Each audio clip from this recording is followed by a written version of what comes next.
Hi, my name's Holly. I'm a divorce specialist at Amicable, the service that helps separating couples. Today, I'm going to be talking to you about how to deal with pensions in divorce. For most couples, their pensions will be one of, if not the largest asset that they have. If you don't deal with your pension properly, you're not setting yourself up for the best possible financial future for yourselves now and into retirement. It's really important that when you're looking at the overall value of your property pool, that you're also thinking about your pensions, how they factor into the value of that pool, and how you're going to be dealing with them. I'm going to be sharing 5 tips with you to help you to understand how you can deal with your pensions. Tip 1, understanding what type of pension you have. The type of pension that you have will often depend on the type of work that you've been doing, and it's important to figure out what type of pension you have because each one will have different types of benefits that can be paid to you or your partner as part of the process. These can include defined benefit or defined contribution. It's really important to figure out which one you have because it will often contribute to how long the process is going to take and what steps you need to do to find out the value of your interest. Tip 2, valuing your pensions. I'm often asked if people need to value their pensions even if they don't intend to share them. As part of the process of going through financial disclosure, of understanding your assets and what's available to the both of you to divide, it's really important that you get your pensions valued, regardless of whether you intend to actually share them between you. We value pensions by asking pension funds to produce something called a cash equivalent transfer value. What that means is that they're going to assign a value based on your interest and the benefits that are attached to your pension. Tip 3, special reports.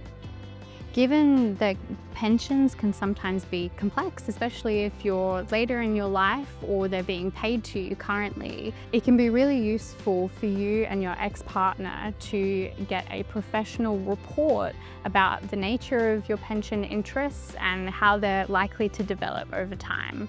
This is going to be most important where there's a significant age gap between you, you're dealing with larger pensions or their benefits that are able to be paid or form part of your pension interests that might not be immediately obvious. Tip 4, how does the court look at pensions as part of a divorce? When the court is making a decision about whether or not they want to make your agreement binding, they have to be satisfied that the agreement that you've reached is fair. What's fair will depend on the circumstances, but ultimately pensions are going to form a very big part of that decision. I'm often asked whether there's a defined formula that the court will use to understand what's fair. And put simply, that's not the case. That will ultimately depend on your circumstances, your assets, and how both of you are going to support yourself moving forward. As a result, it's going to be really important that you both get information and help about how to go about dividing your property, but also your pensions. At Amicable, we work with couples together to reduce conflict and to minimize cost. Tip 5, your options with pensions during divorce. There's lots of options that you might consider when you're dealing with your pensions. For some people, that might involve sharing one person's pension with the other person. So an amount of pension is put into their pension pot. Another way that you might deal with this is by offsetting the pension interest. For example, some people might choose to remain in the family home and to take a smaller amount of the overall pension pool. Really what matters is that both of you are going to be looked after in future, you feel comfortable with the decision and that decision and outcome is there.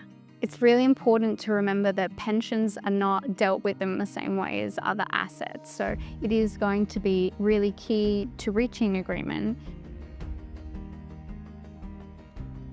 At Amicable, we can help you with all parts of your financial agreement, including reaching an agreement about how to deal with your pensions. It's really important that you remember pensions are not like other assets like family homes or money that's in bank accounts. It's an investment in your future and it needs to be treated with special care and consideration. If you're looking for more information, you can book a free 15-minute consultation with a divorce specialist like me. You can find the link below.